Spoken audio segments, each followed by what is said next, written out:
Welcome back, everyone, to Trending Tidbits. We got a ton of requests from you to dive into mental health and neuroscience, so that's exactly what we're going to be doing. We're going to be focusing on the book, The End of Mental Illness by Dr. Daniel Amen. Oh, yeah, I love that book. It's really fascinating. Yeah. And one of the things that really stood out to me is Dr. Amen's argument for shifting our focus from mental health to brain health. Yeah, and it's not just about changing the words we use. Right. He makes a really strong case for how this shift can actually reduce stigma, increase hope, and lead to more accurate diagnoses and treatments. And he even points out how the whole concept of what's considered a mental issue has changed so much throughout history. Oh, absolutely. Imagine if instead of talking about mental health, we talked about brain health. It completely changes the conversation from judging someone's character to understanding their biology. Right. It takes the shame out of it. Exactly. It's a huge shift for individuals and their It family. makes you think about historical figures, too, Yeah, totally. and how they might have been treated differently. Yeah, like in the book, Dr. Amen talks about Jarrett. Oh, yeah? He's this young man whose treatment could have been drastically different depending on the era he lived in. Like in the past, he might have been subjected to an exorcism. Exactly. And then later on, maybe just talk therapy. And nowadays, who knows? He might have been given a DSM diagnosis that wasn't even accurate. Exactly. And that's where Dr. Amen's emphasis on brain imaging comes in. Right. He's a big believer in using technology like SPECT and QEE to see what's really going on in the brain. And those scans can be so revealing. He even uses terms like holes, scallops, or a diamond pattern to describe what he sees on these scans. Wow. Are you telling me they can actually see physical evidence of things like toxic exposure or traumatic brain injury on a brain scan? Oh, absolutely. And that brings us to the fascinating story of Gary Busey. Okay, I'm all ears. So, after his motorcycle accident, Busey's behavior changed I drastically. can remember hearing about that. Right. And when he got a SPECT scan, it showed significant damage in the areas of his brain associated with impulse control and emotional regulation. Wow, that's both fascinating and a little frightening. Yeah, it really highlights how vulnerable our brains are and the importance of protecting them. Speaking of protection, Dr. Amen introduces 11 risk factors in the book that can damage the brain and, essentially, in his words, steal the mind. Right, the 11 bright minds risk factors. Yes, and it's not just about knowing what they are, it's about understanding how they all intertwine and influence each other. It's really a holistic approach. Exactly.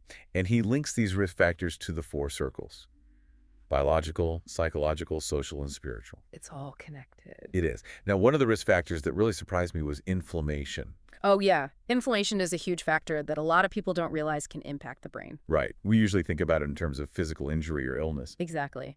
But Dr. Amen highlights the dangers of chronic inflammation, especially its impact on the brain. And he says it's like a low-grade fire that's constantly burning in your body. Such a powerful image. And what's even more alarming is how many things can contribute to this chronic inflammation. Like our diet. Right. And environmental toxins. That too, right? Absolutely. In the book, he talks about Dave, whose brain scan was labeled toxic because of all the inflammation. Oh, wow. And it turned out that exposure to environmental toxins was the likely culprit. So it wasn't just in his head. No, it was very real and impacting his brain. They really make you think twice about the things we're exposed to every day, Oh, absolutely. especially those toxins that Dr. Amen talks about. Right. He delves into things like mold, lead, pesticides, and even general anesthesia. So many things we encounter daily that could be affecting our brains without us even realizing it. And that's why awareness is so important. It is.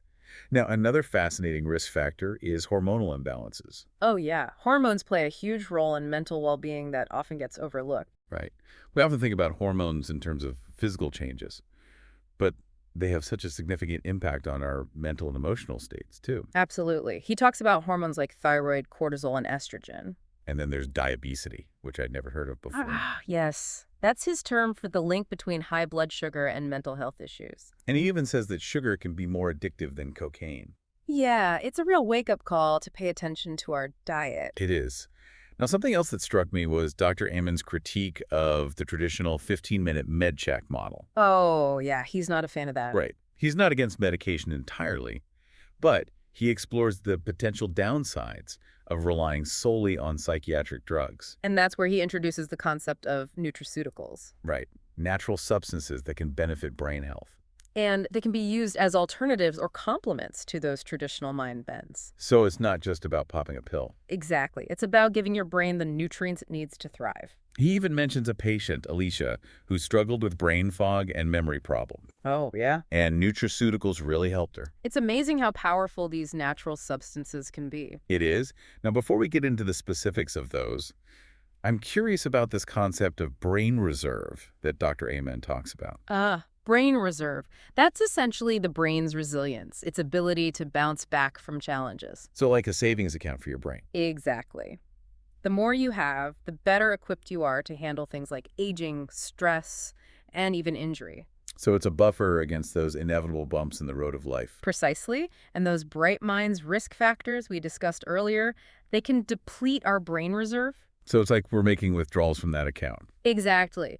But by minimizing those risks and engaging in brain-healthy habits, we're making deposits. I like that analogy. So it's a two-way street. It is. It's all about taking a proactive approach to our brain health. It really is. And that's what I appreciate so much about Dr. Amen's approach. Yeah, he emphasizes looking at the whole picture, all the different factors that can impact our brains. So the holistic perspective. It is. It's not just about what we eat or how much we sleep. It's about creating a lifestyle that supports our brain's overall well-being. Right. And that's what we're going to be diving into even deeper in this episode. I'm excited to unpack it all. Me too.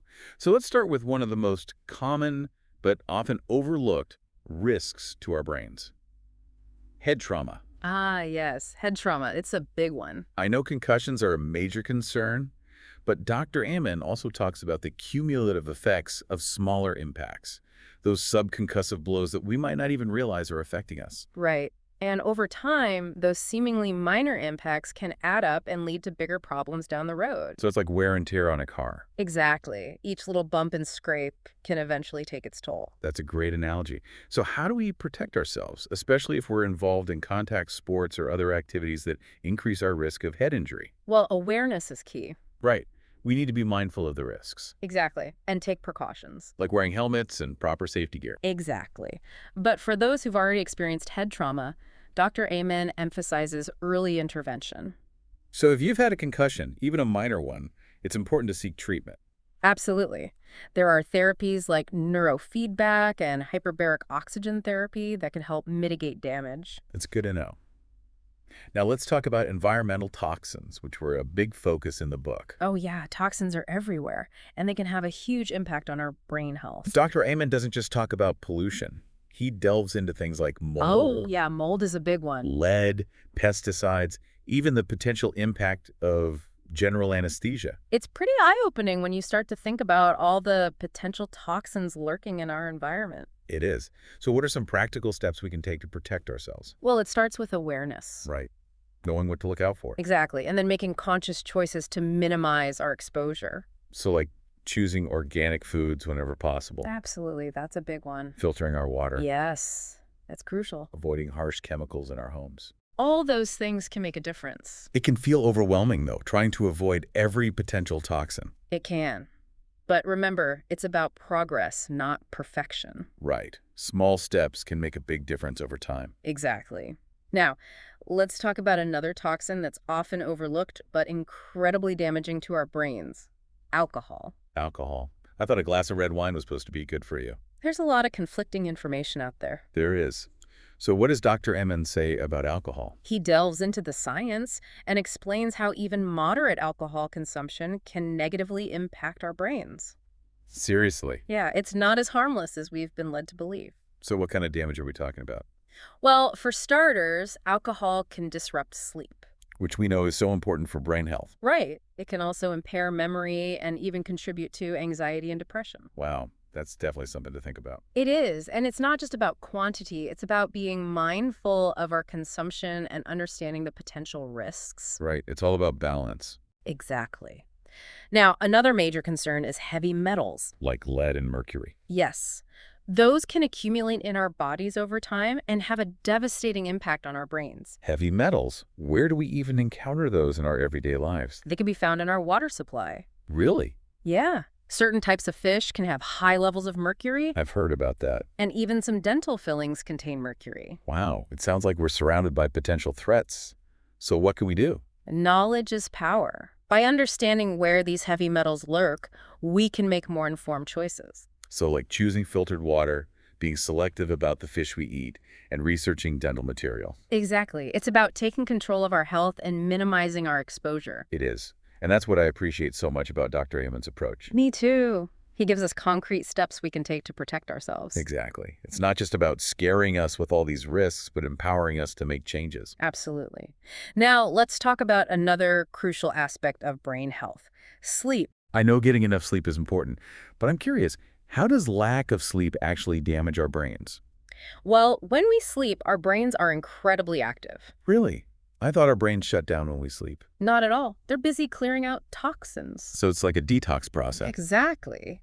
They're also consolidating memories, essentially transferring them from short-term to long-term storage. Wow, I had no idea. And they're also regulating hormones and doing all sorts of other essential tasks. So our brains are working overtime while we sleep. They are. And when we consistently skimp on sleep, we're disrupting these crucial processes. So it's not just about feeling tired. No, it's much more serious than that. Chronic sleep deprivation can have long-term consequences for our brain health. It can. And it increases our risk of everything from Alzheimer's disease to depression and anxiety. That's scary. So how much sleep do we really need? Dr. Amen recommends aiming for 7 to 8 hours of quality sleep each night. 7 to 8 hours. It seems like a lot. It might, but it's an investment in our brain health. It is. And I'm sure he offers tips on how to improve our sleep. Oh yeah, he has a whole section on sleep hygiene and creating a restful sleep environment. Great. We'll have to dive into that in another episode. Absolutely. Now, speaking of things that can disrupt sleep, let's talk about hormones. Okay. When we talk about hormones, are we just talking about estrogen and testosterone? Those are key players, of course. Right. But Dr. Amen also emphasizes the importance of other hormones like thyroid hormone Okay. and cortisol, which plays a major role in stress response. So imbalances in hormones other than our sex hormones can also impact our mental health. Absolutely. They can contribute to a wide range of symptoms, from fatigue and brain fog to mood swings, anxiety, and depression. This is fascinating. So how do we know if our hormones are out of whack? Well, blood tests can measure hormone levels. Right. And Dr. Amen also discusses lifestyle factors that can influence hormone balance, such as diet, exercise, and stress management. So it's about taking a holistic approach, as always. Exactly. It's all about giving us the tools to understand and optimize our brain health. That's what I love about his approach. It's so empowering. It is. Now, let's talk about another important risk factor: diabesity. Diabesity. I know we touched on it briefly before, but can you remind me what that is? It's Dr. Amen's term for the link between high blood sugar and mental health issues. Right. He basically combines diabetes and obesity into one word. Exactly. And he uses this term to emphasize how interconnected these two conditions are and their devastating impact on brain health.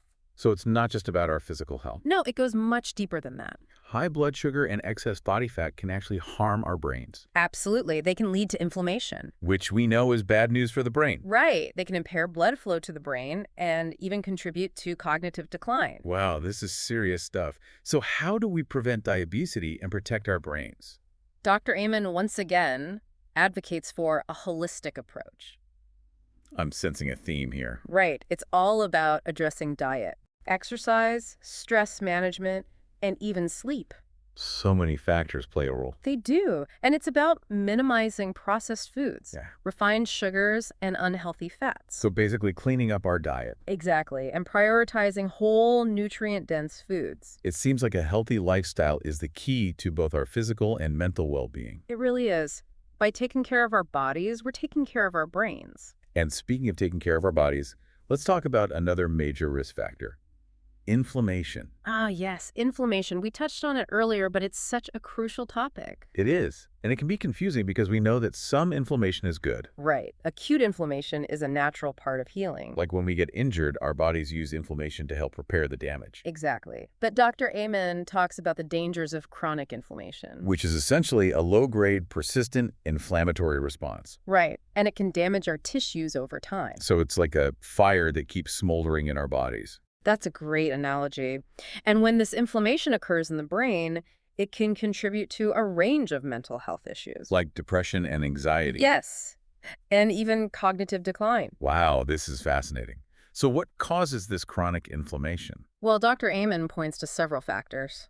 Like what? Diet is a big one. Okay, so those processed foods and refined sugars we talked about earlier. Exactly. Stress is another culprit. Stress can cause inflammation. It can.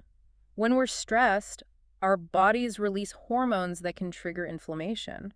Wow, I had no idea. Environmental toxins also play a role. It's all connected again? It is. And even our gut health can contribute to inflammation. Gut health. What does our gut have to do with inflammation in the brain? That's a great question, and it's an area of research that's exploding right now. So tell me more. Our gut microbiome, which is the vast community of bacteria that live in our intestines, plays a crucial role in regulating inflammation throughout our bodies. Including the brain. Yes. And when our gut microbiome is out of balance, it can contribute to inflammation in the brain. So it's not just about digestion. Our gut health can actually impact our mental health. Absolutely. That's why Dr. Amen emphasizes supporting our gut microbiome through a healthy diet, probiotics, and other strategies. This is so empowering. It feels like we have more control over our health than we often realize. We do, and that's one of the core messages of Dr. Amen's work. We have the power to change our brains and our lives through informed choices. Okay, I'm totally on board with this brain health revolution. Yeah. Tell me more about these specific strategies for reducing inflammation and supporting our gut microbiome. Well, let's start with one of the most powerful tools we have, our diet. So what we eat can actually influence inflammation in our brains. Absolutely. Dr. Amen emphasizes the importance of an anti-inflammatory diet. Okay, give me the specifics. What are the inflammatory foods we need to avoid? The biggest culprits are those processed foods, refined sugars, and unhealthy fats we talked about earlier. Those are pretty common in the standard American diet. They are. But the good news is that there are plenty of delicious and nutritious foods that can help calm inflammation. So what should we be eating instead? Dr. Amen recommends focusing on whole, nutrient-dense foods. Like fruits, vegetables, lean proteins, and healthy fats. Exactly. It's about going back to basics and eating real food. That makes a lot of sense. It seems like a healthy diet can make a huge difference for our brain health. It can. And it's not just about what we eat, it's also about how we eat. How we eat. What do you mean by that? Dr. Amen talks about the importance of mindful eating. Mindful eating? Yes, it's about paying attention to our hunger cues, chewing our food thoroughly, and avoiding distractions while we eat. So it's about slowing down and savoring our food. Exactly. And that can have a profound impact on our digestion, nutrient absorption, and even our overall satisfaction with our meals. I love that. It's about making mealtime a mindful experience. It is. Now, let's talk about those probiotics we mentioned earlier. Okay, how do they fit into the picture? Probiotics are live bacteria that are beneficial for our gut health. So they're the good guys in our gut microbiome. Precisely. And they can help crowd out the bad bacteria, reduce inflammation, and support overall gut health. And where do we get these probiotics? They're found naturally in fermented foods like yogurt, sauerkraut, and kimchi. Oh, I love all of those. Me too. And you can also take probiotic supplements. That's good to know. It seems like there are so many ways to support our gut health. There are, and the more we learn about the gut-brain connection, the more we realize just how crucial it is for our overall well-being. It is. It's not just about digestion anymore. It's about our mental health, too. Absolutely. Now let's talk about another important factor, stress management. Okay. I know stress is bad for us, but how does it actually impact our gut health? When we're stressed, our bodies release hormones like cortisol, which can disrupt the balance of our gut microbiome. So stress can actually throw off the balance of bacteria in our gut. It can, and that can lead to inflammation and other digestive issues like irritable bowel syndrome. So it's not just about feeling frazzled. Chronic stress can have real physical consequences. Absolutely. That's why Dr. Amen emphasizes incorporating stress-reducing practices into our lives. Like what? Meditation is a great one. Okay. Yoga, spending time in nature, anything that helps you relax and de-stress. It seems like taking care of our mental health is just as crucial as taking care of our physical health. Exactly. It's all interconnected, and Dr. Amen's approach recognizes the importance of addressing all aspects of our well-being. I love that. It's about taking a holistic approach, as always. It is. Now let's talk about another powerful tool for supporting our gut health. Exercise. Exercise. I know it's good for our hearts and our waistlines, Yeah. but how does it impact our gut? Exercise has been shown to increase the diversity of our gut microbiome. Diversity, is that a good thing? It is. A more diverse gut microbiome is a healthier gut microbiome. So getting our bodies moving can actually improve the balance of bacteria in our gut. Precisely. And this can have a ripple effect throughout our bodies. Like, It can reduce inflammation, boost our immune system, and even improve our mood. wow, it seems like exercise is a true panacea for so many health issues. It certainly is. And it doesn't have to be anything strenuous. Right. Every little bit helps. Exactly. Even moderate exercise, like brisk walking or dancing, can make a big difference. I'm lacing up my sneakers as we speak. So we've covered diet, probiotics, stress management, and exercise. What else can we do to support our gut health and reduce inflammation? Another area that's often overlooked is the impact of environmental toxins. We talked about those earlier, but how do they affect our gut specifically?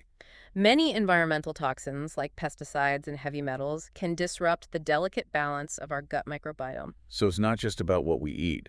We also need to be mindful of the toxins we're exposed to in our environment. Exactly. Dr. Amen advocates for minimizing our exposure to environmental toxins as much as possible. And I'm sure he offers tips on how to do that. He does, from choosing organic produce to filtering our water and avoiding harsh chemicals in our homes. It's like we're playing detective in our own lives, trying to identify potential sources of toxins. It is, but it's an empowering process because we can actually take steps to minimize our exposure. Right. We're not just helpless victims. Exactly. We have the power to create a healthier environment for ourselves and our families. I love that. It's about taking control of our health. It is. And that brings us to another important aspect of brain health: genetics. Genetics. Uh, You mean our genes can actually influence our mental health? Absolutely.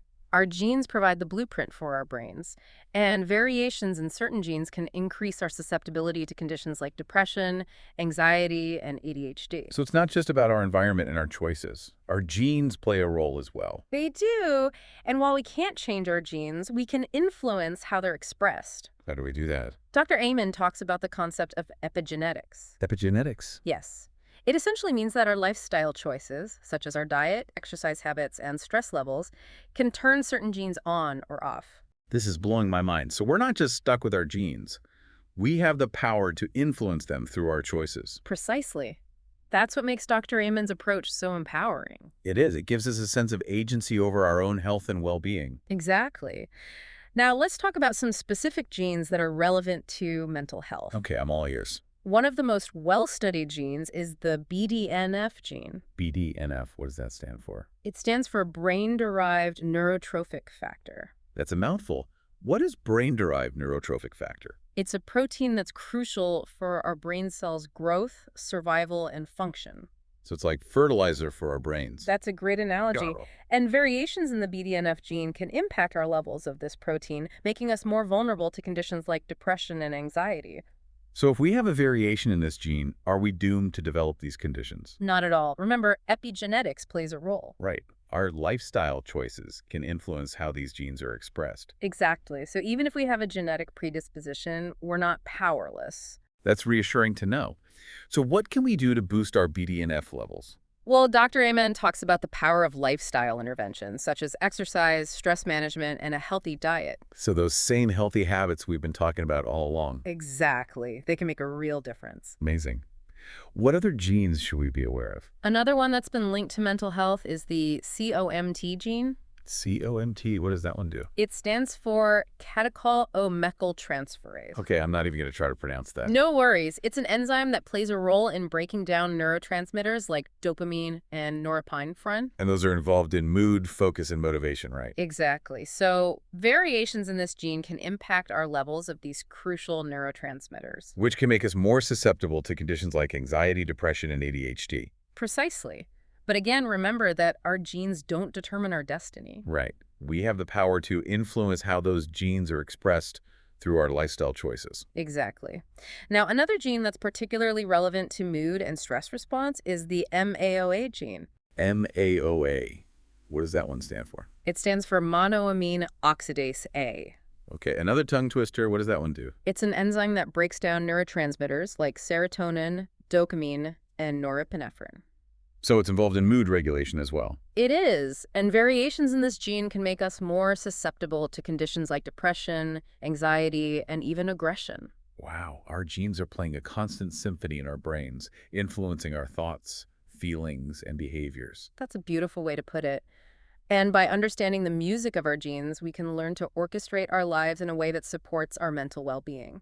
I love that analogy. Now, what about the APOE gene? I've heard that one's linked to Alzheimer's disease. Yes, the APOE gene is particularly relevant to Alzheimer's disease. What does APOE stand for? It stands for apolipoprotein E. And what does that do? It's a protein involved in transporting cholesterol in the brain. So cholesterol plays a role in brain health. It does. Cholesterol is a crucial component of brain cell membranes and is involved in a variety of brain functions. This is news to me. I always thought cholesterol was a bad thing. It can be, but it's also essential for our health, including our brain health. So how does the APOE gene factor into Alzheimer's disease? There are different versions of the APOE gene, and one particular version, called APOE4, has been linked to an increased risk of Alzheimer's disease. So if we have the APOE4 gene, are we destined to develop Alzheimer's?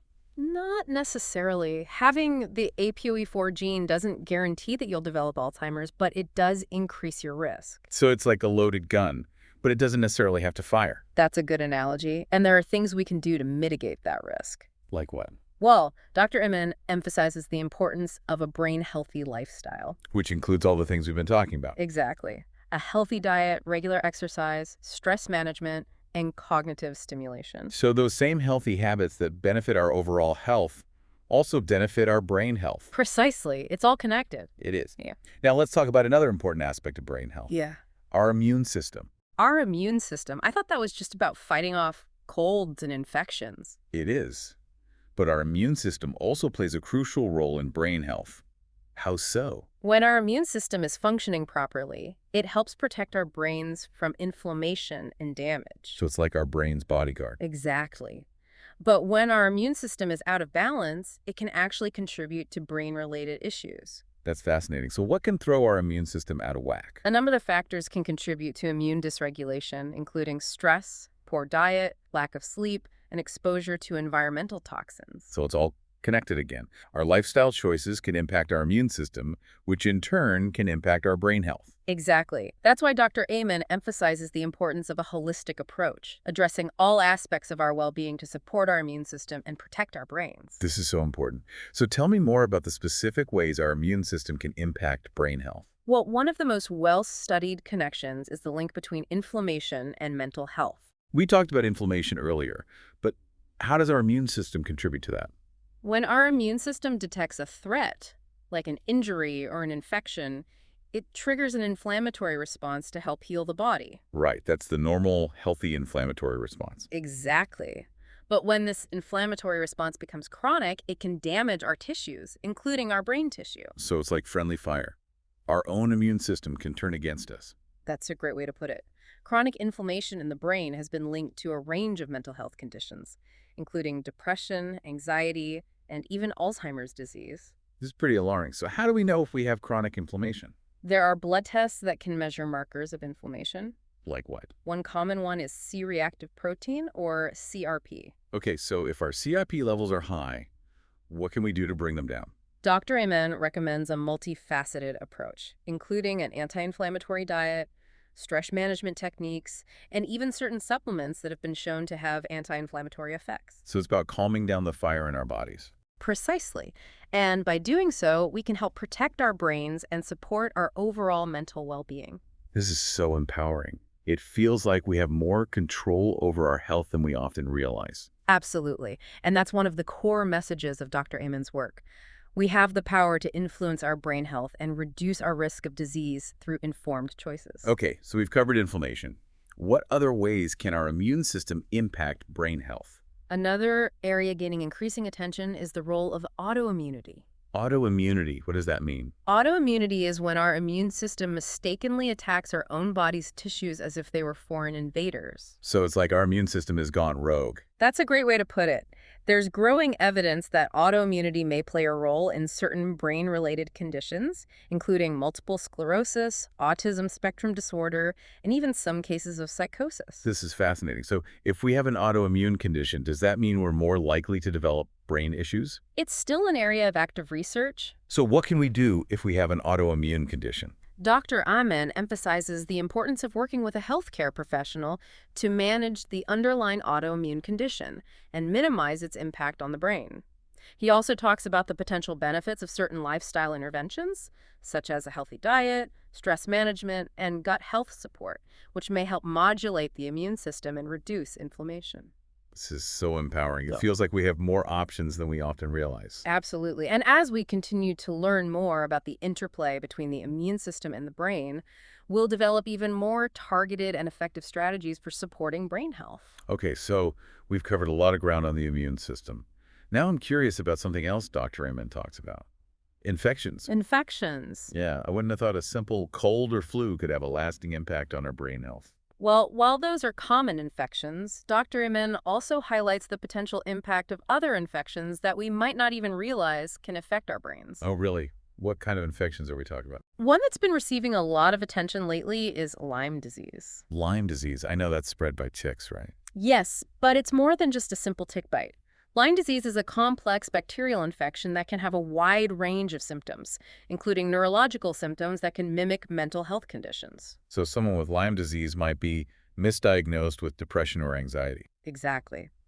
That's why Dr. Amen emphasizes the importance of a thorough medical evaluation, including testing for Lyme disease, especially if someone's mental health symptoms aren't responding to traditional treatments. That's something to keep in mind.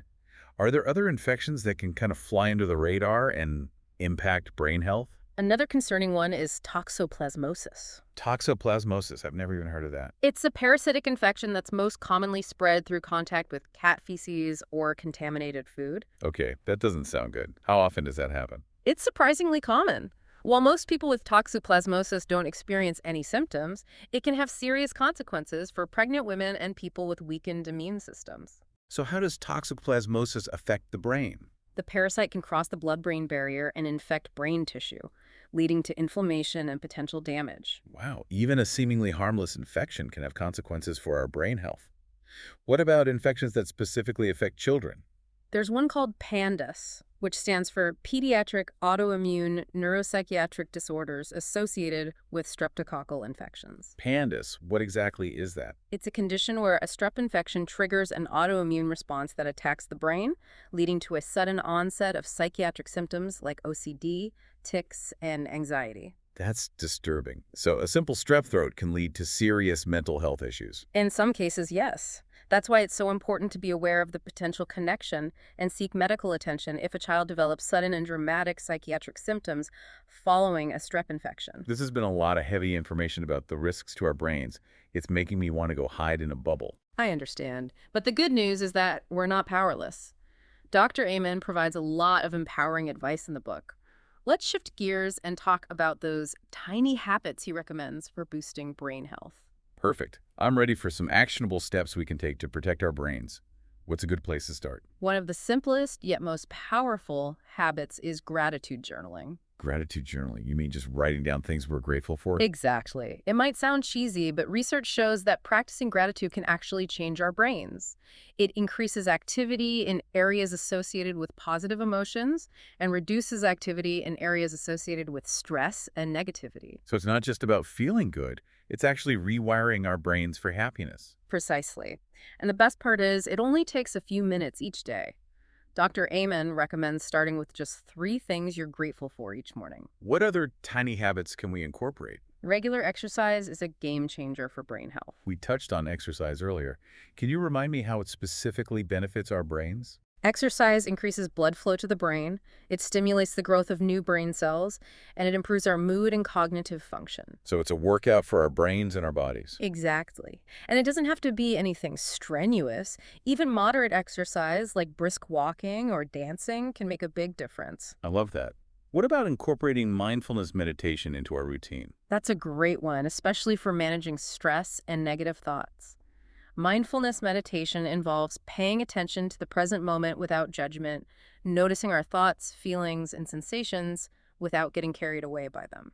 So it's about calming the chatter in our minds. Precisely. Research shows that mindfulness meditation can reduce stress, improve focus, and even increase compassion and empathy. I'm sensing a theme here. A lot of these tiny habits seem to be about slowing down and being more present. That's a great observation. And that brings us to another essential habit, getting enough sleep. We talked about sleep deprivation earlier, but why is it so crucial for brain health? Sleep is essential for a variety of brain functions, including memory consolidation, toxin removal, and hormone regulation. When we don't get enough sleep, our brains simply can't function at their best. So it's like hitting the reset button for our brains. Exactly. By prioritizing sleep, we're essentially giving our brains the time they need to recharge and repair themselves. Are there any unexpected things we can do to support our brain health? It seems like we've covered all the basics. Dr. Amen also emphasizes the importance of spending time in nature. Nature. You mean just going for a walk in the park? Exactly. Research shows that spending time in nature can reduce stress, improve mood, and even boost cognitive function. So it's like a dose of vitamin N for our brains. I love that. Vitamin N for nature. And it's a readily available prescription that we can all fill. I'm adding that to my to-do list. Are there any other habits that might surprise us? Dr. Amen also emphasizes the importance of cultivating strong social connections. Social connections. You mean spending time with friends and family? Exactly. Research shows that strong social connections are crucial for our mental and emotional well-being. They provide us with a sense of belonging, support, and purpose, which can buffer us against stress and even boost our resilience. So it's not just about feeling good. Strong social connections can actually protect our brains. Absolutely. That's why Dr. Amen emphasizes the importance of nurturing our relationships, making time for loved ones, and even getting involved in our communities. That's a great reminder in our increasingly isolated world. What about challenging our brains directly? That's where learning new things comes in. You mean like taking a class or reading a book? Exactly.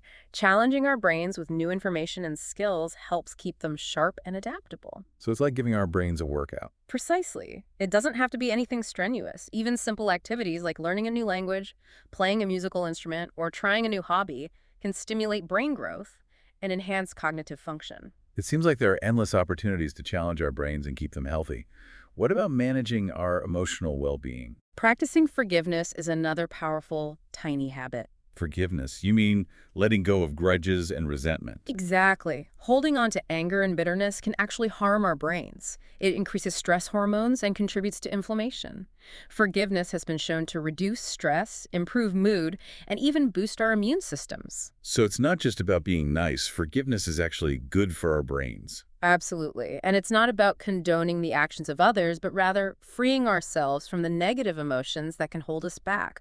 I'm ready to start practicing forgiveness, both for myself and others. What else can we do to improve our emotional state? Simply having fun. Fun. You mean like watching a funny movie or going out with friends? Exactly. Laughter and joy are essential for our mental and emotional well-being. They reduce stress, boost our mood, and even enhance our creativity and cognitive function. So it's not just about taking a break. Having fun can actually make us smarter. Absolutely. And it doesn't have to be anything elaborate. Simple pleasures like spending time with loved ones, listening to music, or pursuing hobbies we enjoy can bring joy into our lives and nourish our brains. That's a great reminder to not take ourselves so seriously all the time. Speaking of things we may not take seriously enough, Dr. Amen also emphasizes choosing organic foods whenever possible to reduce our exposure to toxins. We discussed toxins earlier, but how does choosing organic protect our brains specifically? Organic foods are grown without the use of pesticides, herbicides, and other potentially harmful chemicals that can disrupt brain function and contribute to various health issues. So it's about minimizing our intake of those brain-damaging toxins. Precisely.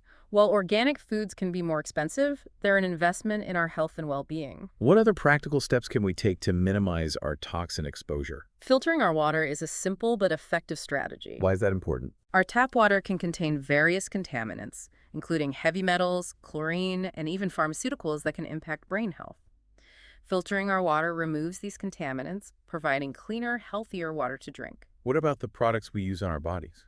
Being mindful of personal care products is another often overlooked habit.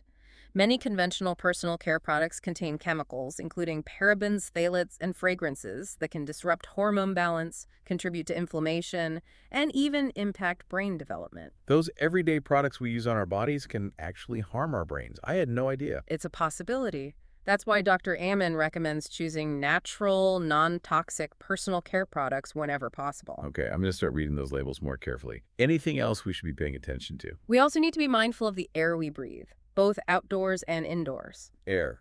You mean like avoiding pollution? Yes, but it's also about being aware of indoor air quality.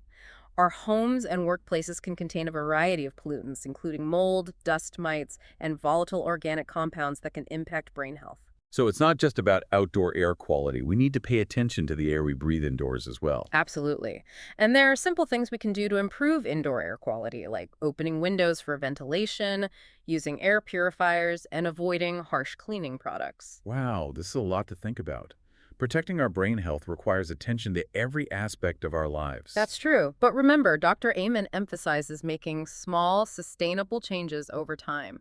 It's not about being perfect, it's about progress. Okay, that makes me feel a bit better. It's encouraging to know that we have more control over our brain health than we often realize. Exactly. Dr. Amen's work is all about empowering us to take charge of our brain health and create a life that supports our mental well-being. I'm curious about something Dr. Amen mentions in the book. Brain specti imaging. What is that, and how can it help us understand our brain health? That's a great question. Brain spectae imaging stands for single photon emission computed tomography. It's a type of brain scan that measures blood flow and activity patterns in the brain. So it's like taking a snapshot of what's happening in our brains. Precisely. And by looking at these brain spect images, Dr. Amen and his team can identify areas of the brain that are overactive or underactive, which can provide valuable clues about underlying brain health issues. How does brain spect imaging differ from other types of brain scans, like MRIs or CT scans? MRIs and CT scans are excellent for looking at the structure of the brain and identifying things like tumors or strokes. Brain SPECT imaging, on the other hand, focuses on brain function. It shows how well different areas of the brain are working. Interesting. So it's like looking under the hood of a car to see how the engine is running. That's a great analogy. By understanding how our brains function, we can get a better picture of our overall brain health and identify potential areas of concern. How can brain spect imaging be used to help people with mental health issues? Brain SPECT imaging can be helpful in several ways. For example, it can distinguish between different types of mental health conditions. Oh, interesting. So how would that work? For instance, someone with ADHD might have a different brain activity pattern than someone with anxiety. It can also identify underlying brain injuries or trauma. So even mild traumatic brain injuries that might have gone unnoticed. Exactly. It can guide treatment decisions. So how would it do that? By seeing how the brain is functioning, clinicians can tailor treatment plans to the individual's specific needs. For example, if someone has low activity in the frontal lobes, which are involved in executive function, they might benefit from therapies that stimulate that area of the brain. And it can also monitor treatment progress. So you can actually see if the treatment is working. Exactly. Brain SPECT imaging can track how the brain is responding to treatment, allowing for adjustments to be made as needed. Wow, those are some impressive potential applications. So if someone is struggling with a mental health condition, could brain spect imaging help them get a more accurate diagnosis? In many cases, yes. Brain SPECT imaging can provide valuable insights that traditional diagnostic methods might miss. For example, someone with anxiety might have overactivity in certain areas of the brain, while someone with depression might have underactivity in other areas. This is so amazing. It seems like brain spect imaging could revolutionize the way we approach mental health care. It certainly has the potential to do so. By providing us with a window into brain function, brain SPECT imaging can help us personalize treatment plans to each individual's unique brain. This is so empowering. It seems like we're moving towards a more personalized approach to mental health care, where treatment is based on objective data rather than just subjective symptoms. Exactly. And brain SPECT imaging is playing a key role in this shift. This is incredibly exciting. If someone is interested in learning more about brain spect imaging, where can they go for information? Dr. Amen's website, amenclinics.com, is a great resource. They have a lot of information about brain SPECT imaging, as well as other brain health topics. Fantastic. I'll definitely check that out. Okay, we've covered a lot of ground on brain spect imaging. Now, I'm curious about another topic Dr. Amen mentions in the book, nutraceuticals. Nutraceuticals are natural substances that can have beneficial effects on our health, including our brain health. So they're like food-based medicine. That's a great way to think about it. Dr. Amen is a big proponent of using nutraceuticals to support brain health and address various mental health concerns. Okay, I'm intrigued. What are some examples of nutraceuticals that can benefit our brains? One of the most well-studied nutraceuticals for brain health is omega-3 fatty acids. Omega-3s. I've heard those are good for our hearts, but how do they benefit our brains? Our brains are made up of about 60% fat, And omega-3 fatty acids are crucial components of brain cell membranes. They help maintain their fluidity and integrity. So omega-3s are like building blocks for our brains. That's a great analogy. Research shows that omega-3 fatty acids can improve mood, enhance cognitive function, and even protect against age-related cognitive decline. Where do we get these omega-3s? The best sources are fatty fish, like salmon, mackerel, and sardines. You can also get omega-3s from plant-based sources like flax seeds, chia seeds, and walnuts. Okay, those are going on my grocery list. What other nutraceuticals can we use to support our brain health? Another one gaining a lot of attention is curcumin. Curcumin? What is that? Curcumin is the active ingredient in turmeric, a spice commonly used in Indian cuisine. Oh, I love turmeric. Yeah. It gives curry its vibrant yellow color. So how does curcumin benefit our brains? Curcumin is a powerful anti-inflammatory and antioxidant. Research suggests that it can protect brain cells from damage, improve memory and cognitive function, and even reduce symptoms of depression and anxiety. Incredible. A simple spice can have therapeutic effects on our brains. It certainly seems so. That's what's so exciting about nutraceuticals. They offer natural, food-based approaches to supporting our health and well-being. What other nutraceuticals should we be aware of? Another that's been traditionally used for memory enhancement is ginkgo biloba. Ginkgo biloba. I've heard it can improve circulation. How does it benefit our brains? Ginkgo biloba is thought to enhance blood flow to the brain and protect brain cells from damage, which can improve cognitive function, particularly in older adults. So it's like giving our brains a boost of oxygen and nutrients. That's a great way to think about it. While more research is needed, ginkgo biloba shows promise for supporting memory and cognitive health. I'm definitely adding ginkgo biloba to my list. What other nutraceuticals are on your radar? Another one that's particularly helpful for managing stress and anxiety is ashwagandha. Ashwagandha. I've never heard of that one. Ashwagandha is an adaptogenic herb that's been used in Ayurvedic medicine for centuries. Adaptogens are substances that help our bodies adapt to stress and maintain balance. So ashwagandha can help us stay calm under pressure. Precisely. Research suggests that ashwagandha can reduce stress hormones, improve sleep quality, and even enhance cognitive function. What other nutraceuticals do you recommend? Magnesium is a particularly important one for mood regulation. Magnesium. I thought that was primarily important for muscle function. How does it impact mood? Magnesium plays a crucial role in over 300 enzymatic reactions in the body, including those involved in neurotransmitter production and function. So it's like a master regulator for our brain chemistry. That's a great way to put it. Research suggests that magnesium can reduce anxiety, improve sleep quality, and even alleviate symptoms of depression. It's amazing how interconnected our bodies are. Even seemingly small deficiencies can have ripple effects throughout our systems. Absolutely. What other nutraceuticals are on your radar? Another one that's particularly beneficial for supporting brain cell growth and function is phosphatidylserine. Phosphatidylserine. That's a mouthful. What is that? Phosphatidylserine is a type of fat found in high concentrations in brain cell membranes. So it's another building block for our brains. Exactly. Research suggests that phosphatidylserine can improve memory, enhance cognitive function, and even reduce stress and anxiety. Where do we get phosphatidylserine? It's found naturally in foods like soy, egg yolks, and organ meats. You can also take phosphatidylserine supplements. Okay, phosphatidylserine is going on the list. What other nutraceuticals should we be aware of? One that's gaining attention for its potential benefits for mood and cognitive function is SAMe, which stands for S-adenosylmethionine. SAMe.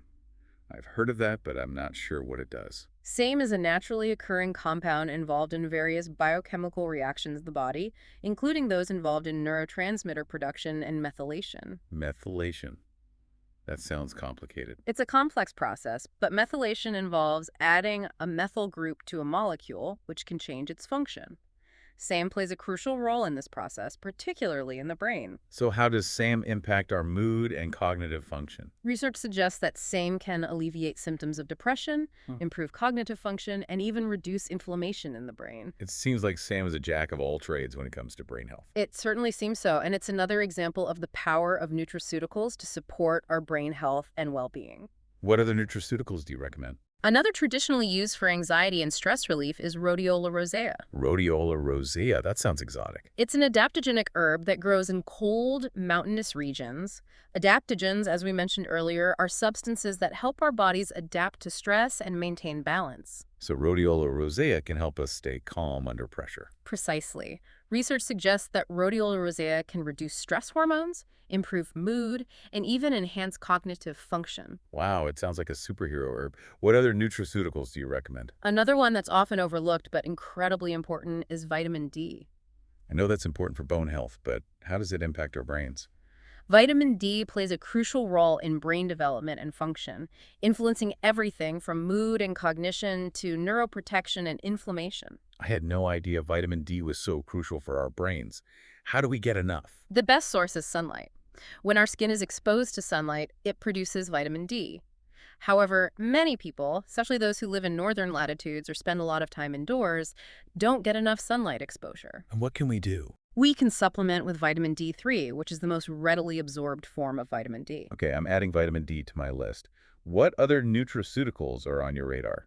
Another one that's gaining a lot of attention for its potential benefits for mental health is probiotics. We talked about those earlier in relation to gut health. But how do they impact our brains? Our gut and our brain are intricately connected through what's known as the gut-brain axis. The gut-brain axis, what is that? It's a two-way communication system between our gut and our brain, where signals are sent back and forth, influencing everything from mood and cognition to immune function and inflammation. So what happens in our gut can actually impact our brains. Exactly. Probiotics, which are beneficial bacteria that support gut health, can influence this communication. They can potentially reduce inflammation in the brain, improve mood, and even enhance cognitive function. Our gut health is far more important than we often realize. It's a fascinating area of research. We're just beginning to understand the full extent of the gut-brain connection. Okay, so we've covered a lot of ground on nutraceuticals. What's the key takeaway here? The key takeaway is that nutraceuticals can provide powerful natural support for our brain health and mental well-being. By incorporating these substances into our diet or supplementing with them, we can nurture our brains and enhance our overall resilience. This has been an incredible deep dive. I'm feeling so much more informed and empowered about my brain health. This has been an incredible deep dive. I'm feeling so much more informed and empowered about my brain health. It's been my pleasure. But I am curious about something. Dr. Amen seems to be advocating for a pretty significant shift in how we view and treat mental illness. What would that look like in a practical sense? Well, he offers some concrete examples in the book. He talks about moving away from that traditional 15-minute med check model where patients are quickly diagnosed and prescribed medication. Right. Without really understanding their underlying brain health. So he's not suggesting we abandon medication altogether. No, not at all. Medication can be valuable for managing symptoms, but it shouldn't be the automatic first response. Right. Dr. Amen advocates for a more holistic approach that addresses, all those bright minds risk factors that we've been discussing. So it's about treating the whole person, not just the symptoms. Precisely. That means looking beyond just those traditional psychiatric diagnoses and considering factors like, brain imaging, genetics, environmental toxins, and, of course, lifestyle choices. Yeah, this approach makes a lot of sense. How would this new model of mental health care actually work? Well, Dr. Amen envisions a future where mental health care is more integrated and collaborative. Okay. It would involve a team of professionals, Okay. Including psychiatrists, psychologists, nutritionists, maybe even coaches, Yeah. all working together to support the individual's overall well-being. That sounds fantastic. It seems like it would offer such comprehensive support for people who are, struggling with mental health challenges. Absolutely. And it would empower individuals to take a more active role in their own healing journey. So what are some first steps that someone could take if they're feeling inspired to kind of take charge of their brain health after listening to this deep dive? Well, the most important step is simply becoming aware of those bright minds risk factors. Right. Start thinking about how they might be impacting your own brain health. So become a detective in your own life. Exactly. Once you have a better understanding of your individual risks, you can start making choices to minimize them and support your brain health. What are some practical things that people can do right away to start minimizing those risks? There are a lot of simple but powerful things you can do. Incorporate more brain-healthy foods into your diet. Yeah, okay. Get regular exercise. Yeah. Practice stress management techniques. Prioritize sleep. Those are all excellent habits to develop. Anything else? Minimizing exposure to environmental toxins is really important. Yep. That could mean like switching to natural cleaning products, filtering your water, Yeah. or even just being more mindful of the air quality in your home and workplace. Those are all great tips. Is there anything else we can do to support our brain health? Nurturing social connections is crucial. Spending time with loved ones, connecting with your community, building strong relationships, all of that has a profound impact on mental well-being. So it's not just about taking care of our physical brains, Right. it's about taking care of our emotional brains too. Exactly. Our brains need connection, they need belonging. Yeah. And nurturing those aspects of our lives can make a huge difference in our overall brain health. This is such a holistic approach. I'm really seeing how all these different pieces fit together to create like a brain healthy lifestyle. It is. It's a continuous journey of learning and discovery. The more we understand about our brains, the better equipped we are to make choices that support our mental well-being. This has been such an insightful deep dive into brain health. I feel like I've learned so much valuable information. It's been my pleasure. Remember, knowledge is power. By taking charge of our brain health, we're taking charge of our lives. That's an inspiring thought to end on. Thank you for sharing your expertise and insights with us today. I feel so motivated to put these strategies into practice and create a brighter, more resilient future for myself. It's been a pleasure. Remember, your brain is your most valuable asset. Investing in its health is the best gift you can give yourself. That's a great reminder for us all. We'll wrap up this episode of Trending Tidbits here. Thanks for joining us on this fascinating journey into the world of brain health. Until next time, stay curious, stay informed, and keep those brains healthy.